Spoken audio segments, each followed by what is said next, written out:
আজ ভাবলাম তোমাদের সাথে একটা মিনি ব্লগ শেয়ার করি। চলো, এখন বাজছে সকাল 9টা। আজ মঙ্গলবার। আমি এখন এলাম মাছেদের খেতে দিতে। এই টাইমে এসে দাঁড়ালে ওরাও উপরের দিকে উঠে আসে, ওরাও বোঝে। মানে মা প্রেসারে কি সিটি দিচ্ছে বলো তো?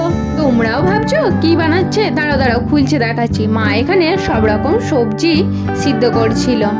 পেঁয়াজ লঙ্কা তেল দিয়ে সব সিদ্ধ সবজি দিয়ে কষিয়ে নিয়ে তারপর দিয়ে দিল বাটার।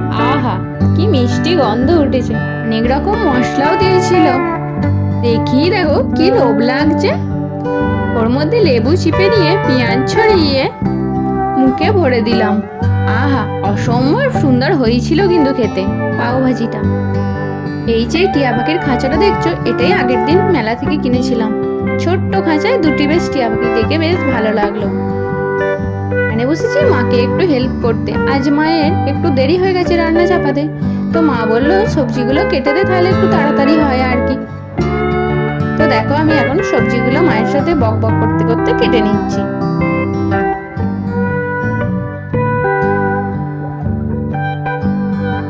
এখন বানাচ্ছি হলদি জুয়েলারি গুলো, দেখো তো কেমন হচ্ছে।